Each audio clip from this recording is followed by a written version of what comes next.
going on, everybody? It's me again, speaking of another video. What I want to talk about too is you gotta think about the people who has helped you in the past. So that's what we're going to focus on today. Is talking about who has helped you in the past to get you where you at today. It can either be a positive, it can either be a negative. But if it's positive, and this person invested in you or your household, your family, especially in a financial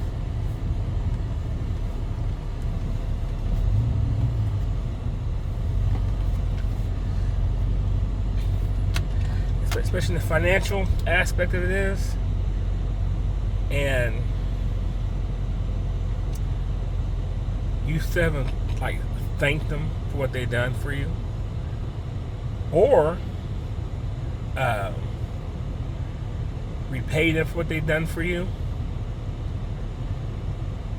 you might want to do that. Now, I've been through that. I got people that I've helped out, and they have not paid me back. Multiple people have, because I'm just a good person. And then the part of me has been fighting with it, like, should I just let it go? Because when I realize is that they're taking that real estate in my mind. So what I kind of decided was, you know what?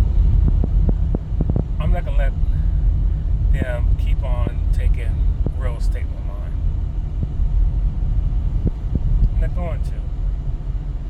And I'm going to just wish the best success, wish the blessings upon them in their life, that they can succeed in whatever it is that they're doing.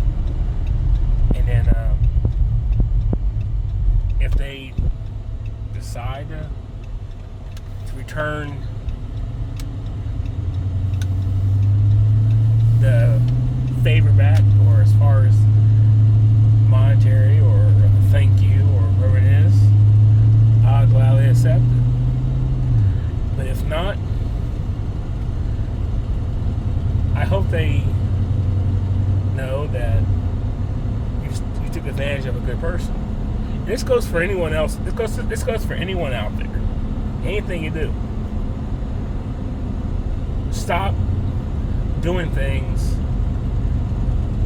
to help people, especially when it comes to a monetary value, if you know this person's is never going to pay you back, or never going to give what they owe you back.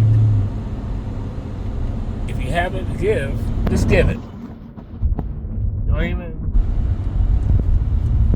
try to say we're paying you back. Don't even do it. Just give it, and just say that you're doing your good deed. You're doing your good deed, and you'll get blessed for it in the long term. Because at the end of the day, it's going to hurt you more and bother you more than what it will them. What it will to them ever will be at all. I mean, it's going to hurt them more. So, from what I learned, what to do is I'm not even worried about it. I got X of mine owes me money for a transmission on the car that she destroyed. I got another person owes me money that I helped out. I'm not gonna worry about it. It's just learning lessons for me that now I'm a better vet people who I help out. And really look at the whole background, look at the whole picture of who these people are, and know that I would never help them out again. But also too, even in the future, I really will use God's discernment on who I help out, because, or if not, I just give them. If someone says, "Hey man, can I borrow $5 or $10 so I can go this?" I said, "No, what man, don't worry about here. It's $10. Have it. Just pay it forward." You know what I'm saying? do like that, you're gonna not live with knowing the fact that somebody owes you money or something like that. And when you see them online flaunting around with this and that, buying new cars and this and that, and you see them or this and that, knowing the fact they owe you money, it's not gonna make you mad, bother you. It may bother you a little bit. It's normal.